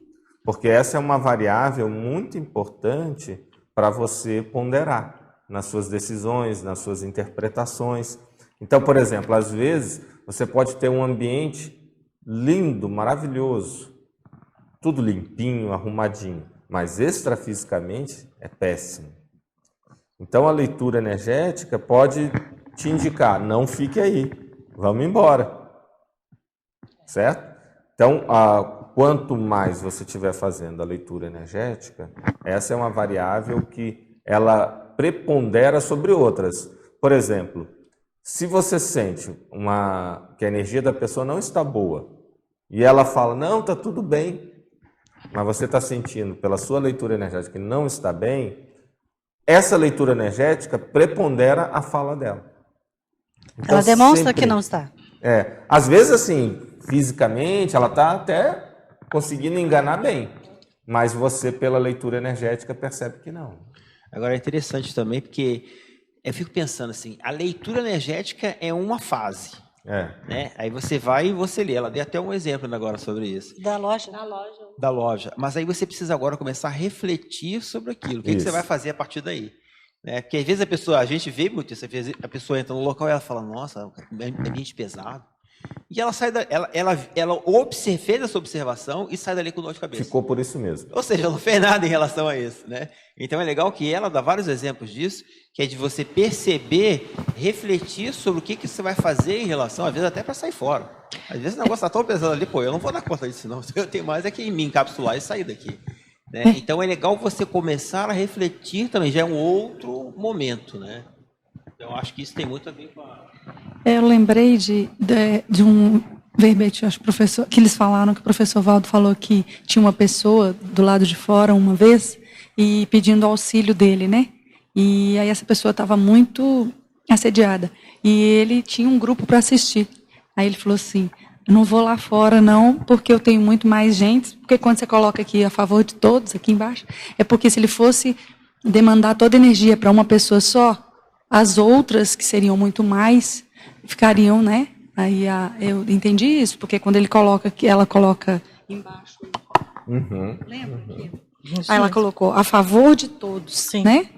Então, porque às vezes você demandar energia para uma só, sendo que mais pessoas precisam, e só aquela, por estar muito atribulada, vai puxar, né? Vai. Né? Pode ser interessante que até muita sinalética. Durante os cursos, né? A relação com o amparador de função, ela tem muita parapercepção e ela... O microfone falou. Alô? Agora foi, voltou. né? Ela tem muita sinalética, né? E muita parapercepção e muita interação com a equipe extrafísica, né? Então, ela entra nos ambientes, como ela contou agora o caso da loja, né? Ela estava indo lá voluntariar, estava indo lá ver coisa para Cosmoetos, né? E ela percebe o ambiente, consegue perceber as energias das pessoas, usa o bom humor, e ela tem sinaléticas fortíssimas, né? Que ela já sabe, só que ela sempre para, né? Você conta nos cursos, né? Ela para e faz isso que o Rex falou, ela para e faz, peraí, deixa eu ver aqui, me situar, como é que é o negócio, o que é que eu vou ter que fazer, né? que eu vou falar? É porque tem muitas vezes que eu fico pensando se aquilo ali não é guia cego ou se é amparo mesmo. E se eu não estou confundindo as sintonias. Então, eu não tenho esse traquejo, como muita gente da Conscienciologia tem, de, ops, isquei ou fiz algumas coisas. Então, por isso a minha ponderação. Às vezes eu paro, penso, mas será que é isso mesmo? Será que não é guia cego? E aí, mas eu trabalho energia em favor de todos. Agora, só para completar a ideia, né, que falou que foi uma pergunta de Portugal, né? Imagina você chegar lá em Portugal e você vê que não tem fila para idoso. Por quê? Porque a metade da população, para mais, é idoso. Então, se tiver fila para idoso, você nunca vai ser atendido ali. Entendeu?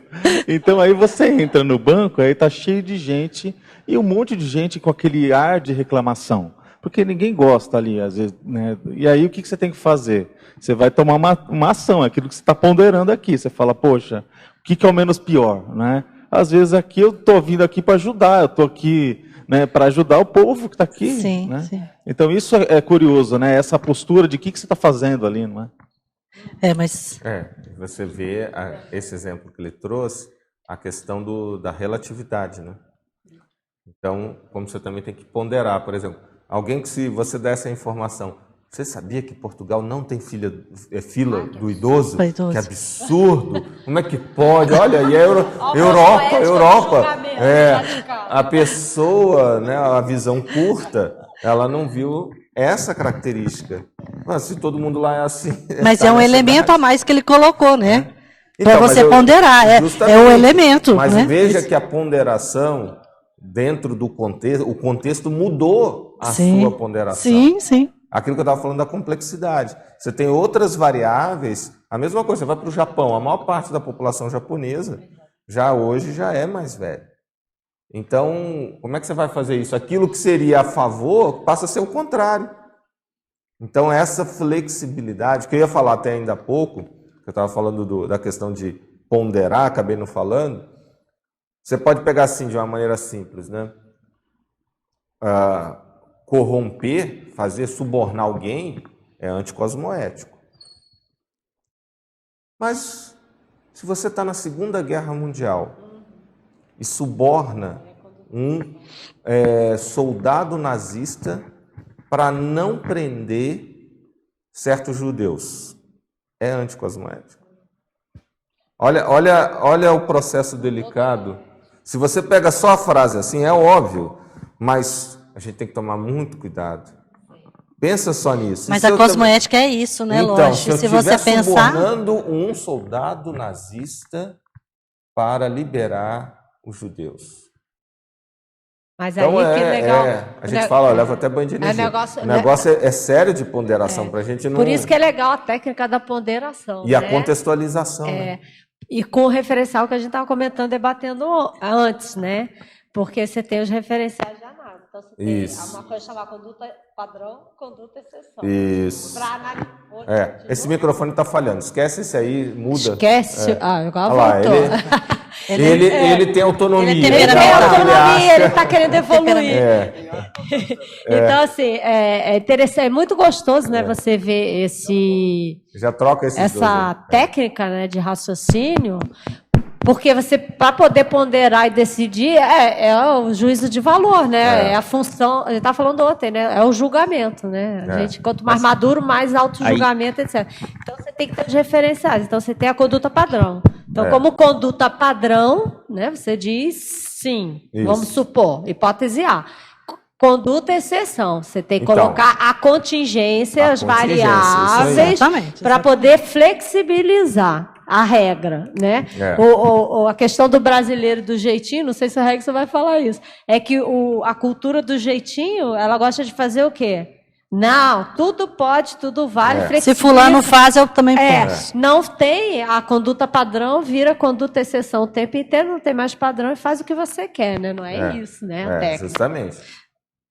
E lembrando que a Patrícia falou aí da questão da definição de cosmoética em si, não sei como é que você definia lá ética e moral, mas a gente pegou uma linha de definição que tem a ver com a definição do Sovaldo de cosmoética. E de uma maneira bem simples, moral tem a ver com conduta, com o que você faz, E o que você faz é baseado em valores, princípios, Isso. regras, etc. e tal. E ética é reflexão sobre a sua Isso. conduta, Exatamente. que ética é uma ciência. É interessante isso. E o professor Waldo, quando define cosmoética, ele fala que é reflexão sobre a moral cósmica, ou seja, sobre nossa conduta, levando em consideração, tá, esses, por exemplo, as referências do pilar do paradigma consciencial, né, dos pressupostos, etc. e tal.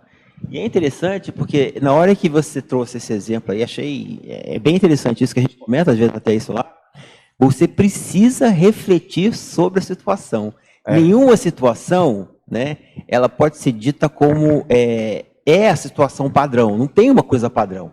Tudo precisa de reflexão. Você vai ter que olhar aquele contexto. Por isso que, por exemplo, a gente fala muito sobre essa questão do conteúdo de Conscienciologia. Eu lembro lá quando voluntariava na Reaprendência, né, que a gente criou lá o curso de formação de professores, que o professor de Conscienciologia, ele não pode ser um reprodutor de conteúdos. Enquanto ele não estudar aquele conteúdo, ele refletir sobre aquele conteúdo, entender o conteúdo para poder falar a partir das experiências pessoais dele, acabou. Ele não vai ser um bom professor de Conscienciologia porque ele está só repetindo. Entendeu? Então essa coisa da... Psittacismo. É o psittacismo. O psittaísmo.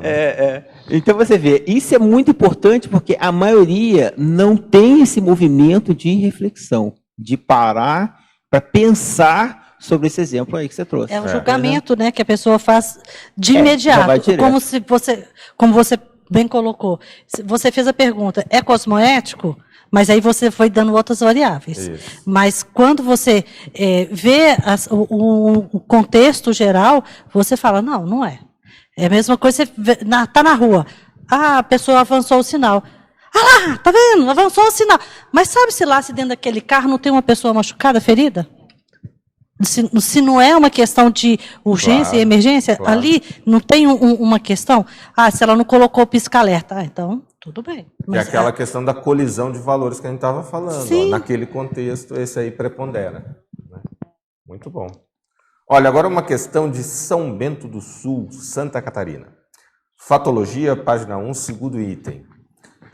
A autorreflexão crítica cosmoética constante. Favor expandir quanto ao processo de autorreflexão cosmoética.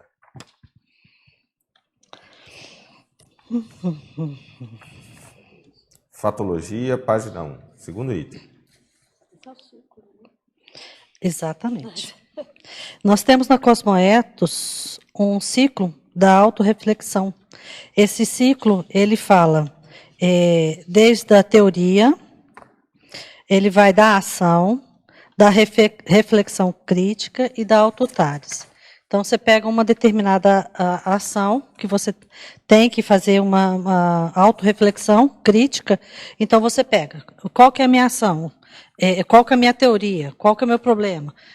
Leva para a ação, depois faz a reflexão crítica e depois vai para a autotálise. Eu esclareci, eu fiz essa reflexão crítica? Não, então eu volto para o ciclo, até eu conseguir resolver essa questão.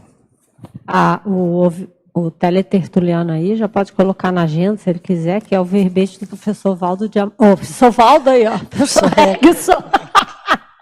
Muito bem.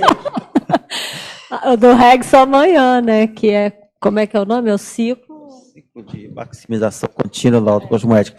Acho que tem uma coisa interessante aqui, que às vezes até no curso as pessoas criticam, que é assim, criticam não, querem entender, que fazer reflexão é uma coisa. Você pode fazer uma reflexão e você chegar a uma conclusão.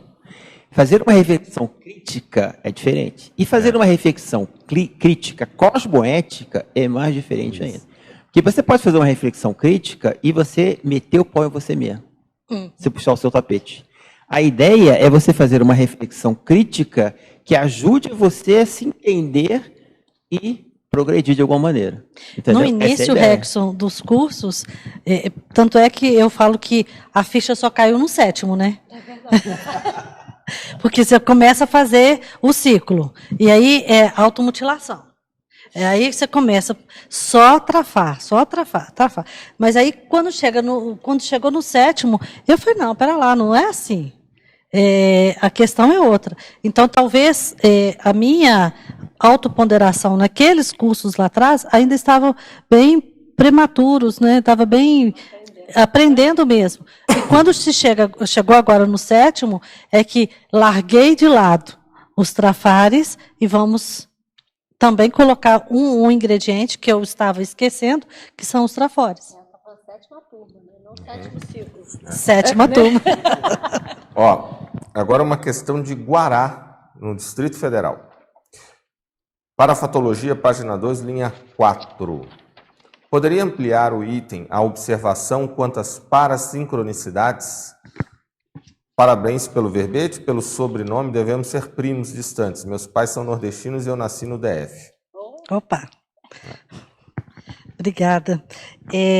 Para percepções? A observação quanto às parassincronicidades, na parafatologia, linha 4. Eu percebo que e tem muita questão do amparo nessa questão toda. Amparo de função, amparo de amparador, né? A gente está ali focado naquela tarefa, e eu acho que tem tudo a ver com essa questão toda. Agora uma questão aqui de Foz do Iguaçu. Fatologia, página 1, última linha. Poderia aprofundar as priorizações corretas e quais princípios você se baseia para tal situação? Existe um princípio que eu gosto muito, que é o princípio da Max Fraternidade, que é cosmoético entender, amar e perdoar a todos, porque as consciências evoluem sempre, juntas, e ninguém racionalmente se separa. Esse, para mim, é um dos princípios que eu mais coloco em prática e que eu levo em consideração. Agora uma questão vinda de Maryland, United States of America. Sinergismologia, página 2, primeira linha. O sinergismo patológico, emocionalidade e reflexão. Poderia comentar? Sim. É o que eu estava falando no início da minha impulsividade, quando eu não tinha essa ponderação e já ia direto para a ação, né? E era bem patológico e a emocionalidade bem aflorada, e a partir do momento em que veio a ponderação, aí a coisa já está começando a melhorar e já não tem mais esse problema da impulsividade. Você observa, você tem falado isso ao longo da tertúlia, a gente pode entender o seguinte: a ponderação, ela tem um componente afetivo. A gente pensa num primeiro momento só o componente cognitivo, racional, mas o componente afetivo é justamente de você ter uma serenidade, uma estabilidade emocional. Sim. Ela é meio que um pré-requisito para poder fazer a melhor ponderação. Porque se você não tem isso, seja por qual característica emocional, seja um processo de impulsividade, seja a pessoa está com raiva, seja a pessoa está triste, o seu aspecto de ponderação vai ser afetado, vai ser prejudicado. Então, esse é um aspecto aí que a gente pode considerar. Requer um equilíbrio, uma harmonização para você ponderar. Que foi o que a gente estava falando lá no início desse efeito das cores, da própria cosmoetos, que tem de dar essa calmia, esse equilíbrio, essa harmonia e tal. Isso já predispõe, ela não é um fator suficiente, mas é um fator necessário para poder ponderar. Com certeza. Pessoa ansiosa, como é que vai ponderar, né? Não, é a irracionalidade, né, que prevalece. Justamente. Efeitologia, página 2, segunda linha. Os efeitos da estagnação evolutiva gerada pela ótica egocêntrica. Poderia comentar? Os efeitos da estagnação evolutiva gerada pela ótica egocêntrica. Não achei. Eu não achei na segunda linha. Efeitologia. Tá aqui. Eu também não vi. Da egocêntrica. Isso. Olha, Rexon, Loche. Desculpa. Mato, mas não tô. Tá vendo uma troca hoje aqui, tá bom, né? Ali foi o Loche, sinergismo, aí né? depois o Valdo, Tá agora certo. o Regis, tá vendo? Estamos Mas bem tá todo mundo amparados. trabalhando em equipe, não tem problema. Os efeitos da estagnação evolutiva. Pensar em só você com um bigão, eu acho que, nesse caso, traz essa estagnação. Como eu disse aqui no princípio da Max Fraternidade, que ninguém separa e ninguém evolui sozinho, tem tudo a ver. Então, se eu sou egocêntrica, se eu vivo no meu mundo, se eu não me predisponho a ajudar ninguém, a ser assistencial, onde é que vai estar a minha evolutividade? Se me permite complementar também, Com prazer. Patrícia. Tem um tema que o Valdo, há muitos anos, já pesquisava no Cosmograma, sempre me chamou muita atenção, que eu acho que encaixa muito aqui. É a questão da renúncia evolutiva. Porque a pessoa renunciar muitas vezes é um direito que ela tem, e aquilo vai ser muito mais assistencial. Então, às vezes, uma pessoa mais lúcida, não estou falando que todo caso tem que ser assim, mas eu já vi caso, aquilo que a gente estava falando de herança, que um determinado irmão abre mão da herança dele para os outros. Ele renuncia, mas aquilo é melhor, acaba evitando uma série de brigas e problemas e tal. Essa pessoa, naquele caso em particular, ganhou mais. Se ele tivesse a visão só egocêntrica, que é o que você colocou aqui, né, que tem que evitar, se ela tivesse a visão só egocêntrica, ele estaria certo. Numa visão do direito e tal, não, ele tem direito àquela herança. Muitos vão considerar até ele um bobo, né, um idiota. Pô, tá abrindo mão, você tem direito, mas às vezes ele é que está ganhando mais. É o caso do carro. O rapaz bateu no meu carro. Siga em paz, vai. Isso. Vai. Você renunciou. Eu renunciei. Dentro daquele contexto. Sim. É o melhor. Então, a síndrome do justiceiro, geralmente ainda é uma visão egocêntrica. Com certeza. Não é? A síndrome do justiceiro é egocêntrica. O Valdo coloca no... Esse também é meu microfone. O Valdo coloca no léxico, né, que a síndrome do justiceiro deveria se chamar a síndrome do injusticeiro. Justamente por isso, porque a pessoa é egocêntrica, ela só quer vingança, né? Ela tá, no fundo, ela tá com raiva ainda, né? E a noção precária de justiça atrelada à vingança. Exatamente. A atrelada à vingança, porque a justiça não é isso. A justiça é a cosmoética, que é justamente você fazer assistência, né? Para quem você sofreu, né? Foi vítima, como foi agora, no passado, é ajudar todo mundo, né? Então, qual é aquela definição de amor que você falou outro dia aí? Que eu fazer o outro se sentir melhor. Deixa eu perguntar só uma coisa aqui. A definição do Valdo. Neossinapsologia. Você poderia, não sei se eu estou entendendo, essa primeira linha, as para-neossinapses interassistenciais. Você poderia me explicar isso aí? É você ter digamos, um insight, alguma coisa assim? Eu acho que o título desse verbete já é isso. Foi uma parasinapse interassistencial. Quando no curso quando no curso veio a ideia, escreve sobre autoponderação cosmoética ininterrupta, eu acho que é uma parasinapse que veio. Ah, tá. Tá, obrigada. Ok. Aqui, continuando ainda de Maryland, binomiologia, página 3. O binômio autoponderação anticonflituosidade. Poderia expandir? Quando eu passei a fazer as ponderações, minhas autoponderações, eu percebi que o nível de anticonflitividade teve uma redução bem drástica. Todas as minhas ações, todas as minhas ponderações. Inconflitividade. Eu falei errado? Não. Troquei? Porque a autoponderação... Alto? Ah, tá. É alto. Uhum. Ele caiu bastante. Isso. Então. Caiu. Ela está certa. Reduziu a conflitividade. Ok? Ok. Agora, questão vinda de Caldas Novas, Goiás. Enumerologia, página 3, última linha. Comente a autoponderação cosmoética ininterrupta quanto às percepções energéticas. Eu falei que nas minhas projeções eu tinha essas percepções energéticas.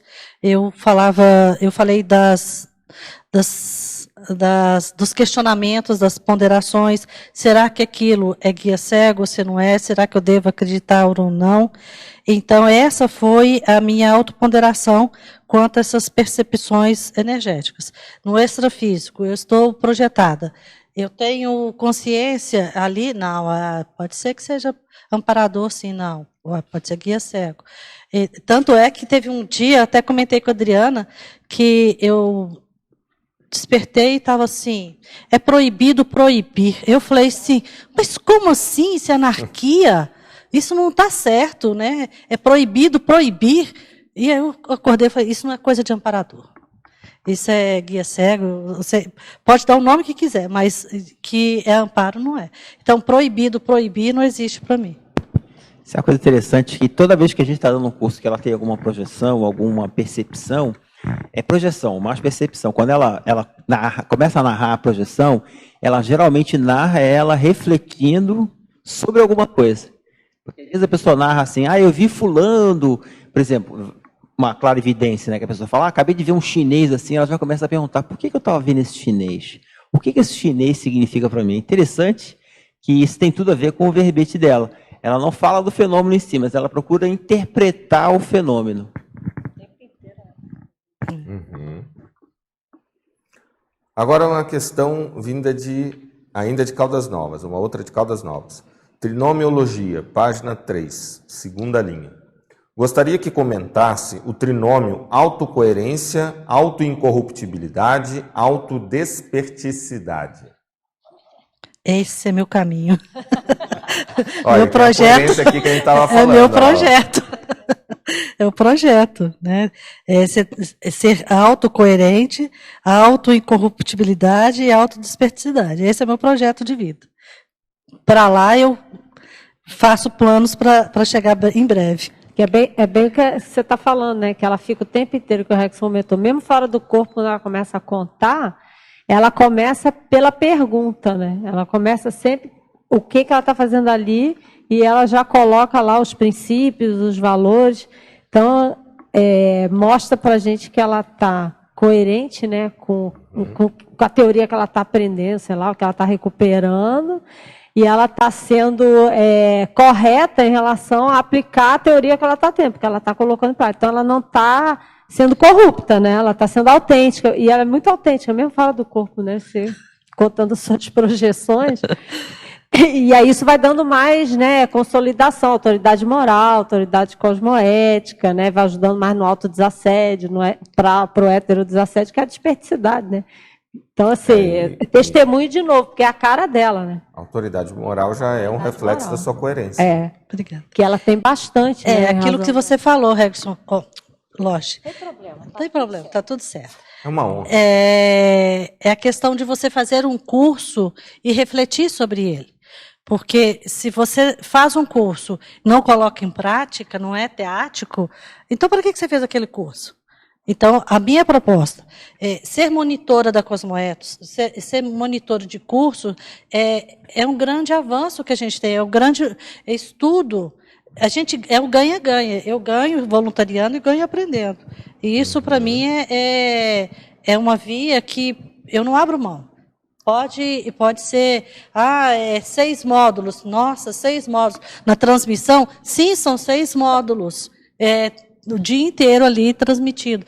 Tem contrafluxo? Claro que tem, mas é o preço que a gente tem e que vale a pena esse voluntariado. É outra coisa que o pessoal tem, né? Imediatismo, né? Já quer chegar no primeiro módulo, já quer dominar, né?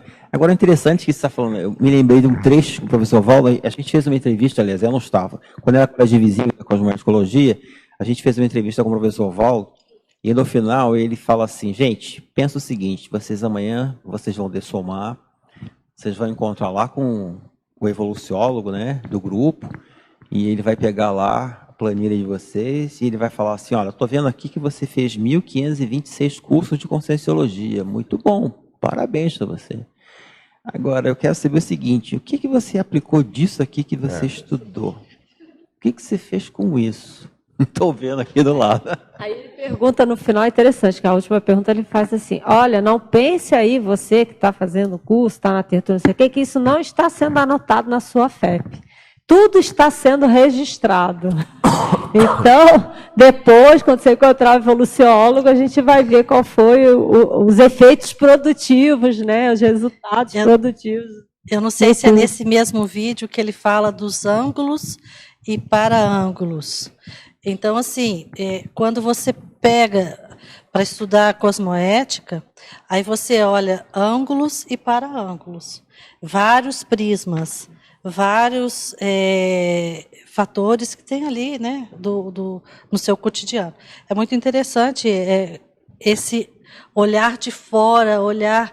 Por que eu vou ser só para dentro? Né? Tem que olhar de várias funções, vários lados. Agora a questão vinda de São Paulo. Estrangeirismologia. Página 1. Pode expandir o stop preventivo e dedicação full-time às análises das contingências? Nada melhor do que você parar para reflexão, né? Esse é o stop preventivo. Evita de você falar demais, ter uma atitude anticosmoética com alguém da família, algum colega, ou seja quem for. Então, morder a língua, como eu disse antes, a reflexão sobre determinadas ações, o que vai fazer, faz com que você tenha esse stop preventivo. E a dedicação full-time às análises das contingências é isso que eu estou falando. No dia a dia, eu estou trabalhando, eu sinto uma sinalética, aí eu percebo. Eu esquei alguma coisa? Eu pensei em alguém? Quem é que eu evoquei? Será que tem alguma questão aqui que eu não vi? Ou eu pensei errado de alguém? Então, isso é a dedicação full-time às análises que eu faço. Tem uma frase que você usa, né? Tem uma frase que ela usa que eu repito. Alô. Tem uma frase que ela usa que eu repito também, que é muito legal, né? Do stop que você faz assim. Não, peraí. Ela dá bem, né? Levanta a plaquinha, se tivesse aquela plaquinha stop, né? Não, peraí, eu vou pensar, né? E você já contou projeção, né? Em curso, você falava assim também, né? Igual você comentou aí agora, né, Lógico? Com o parador, falando, não, peraí. Peraí que eu vou ver, vou pensar, deixa eu ver o que isso... Faz sentido? Agora a questão também de São Paulo. Legislogia. Poderia aprofundar a lei de causa e efeito atuando na proex dos intermissivistas? Legislogia.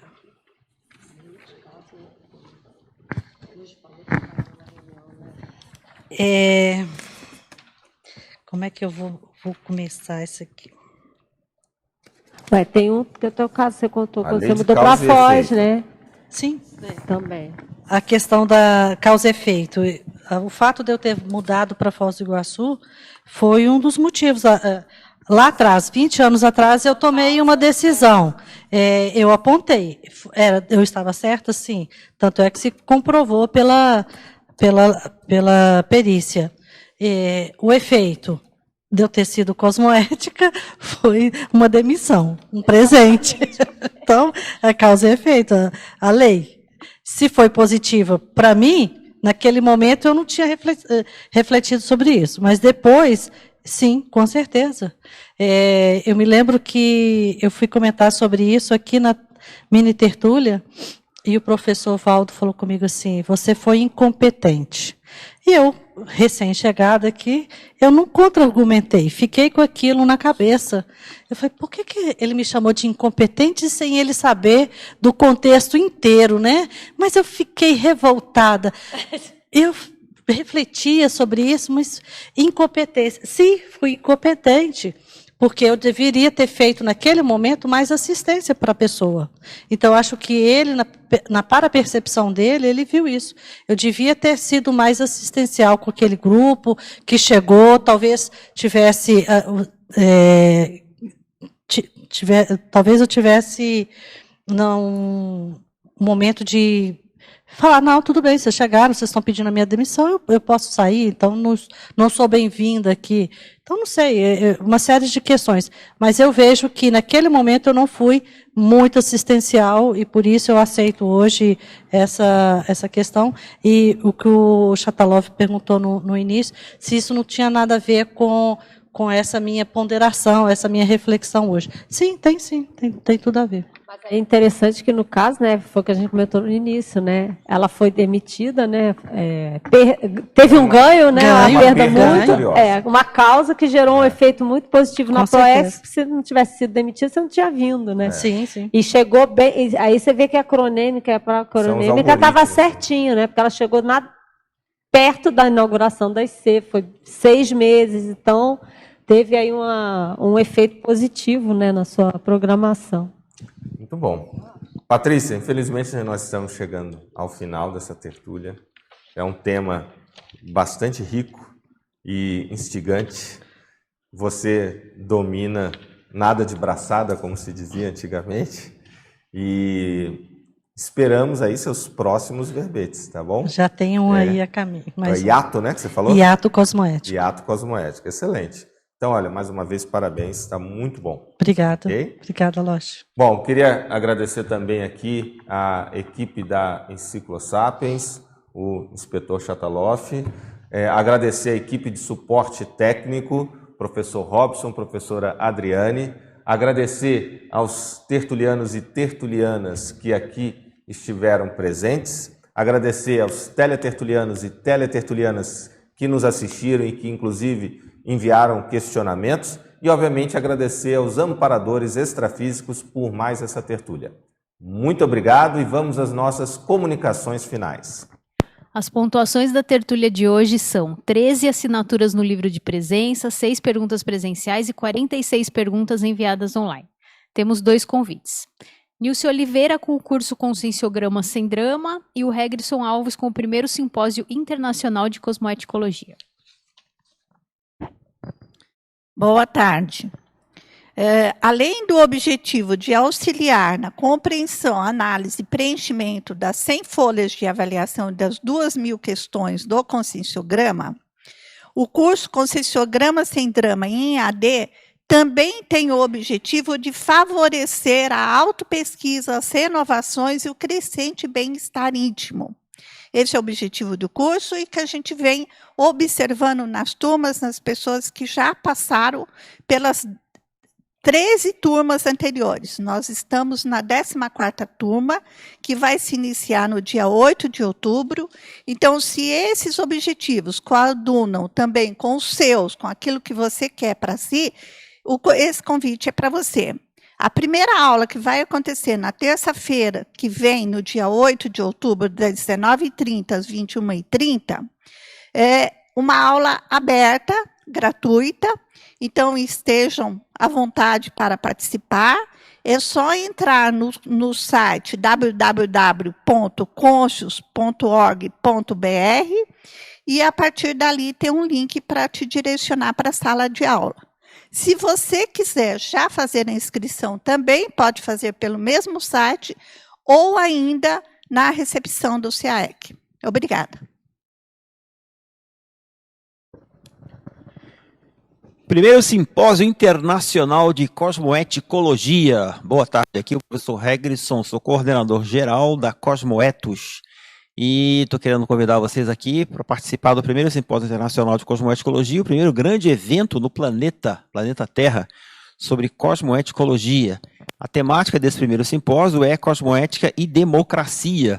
Então, a ideia é debatermos juntos ali o que é democracia, quais são os tipos de democracia, qual a relação da democracia com a cosmoética e o que é exatamente essa cosmoética que tantos de nós aqui falamos, né, debatemos. O evento será nos dias 4, 5 e 6 de outubro de 2019, aqui no Hotel Mabu Interlúdio. Tá? Será um evento presencial e online. Para mais informações, vocês podem acessar o site da Cosmoetos, né, www.cosmoetos.org.br, entrar em contato com a gente pelo e-mail contato@cosmoetos.org.br ou pelo nosso WhatsApp, né? 45 é o prefixo, 991294122, ou então, né, através da recepção do CAEC. 45 é o prefixo, 35252652. Neste evento também vamos lançar a revista, o primeiro número da revista Cosmoetos, né, sobre cosmoeticologia, e a professora Carla Uma vai lançar o seu livro no dia 5, que é uma pesquisa, resultado de uma pesquisa que ela fez no mestrado, sobre a questão da democracia, né, aqui na Cognópolis. Então, estão todos convidados para o primeiro simpósio internacional de cosmoeticologia. Obrigado. O título do verbete de amanhã é Ciclo de Maximização Contínua de Autocosmoética, especialidade de Autocosmoeticologia, o verbetógrafo professor Regrisson Alves. Agradecemos a presença e a participação, boa tarde, até amanhã.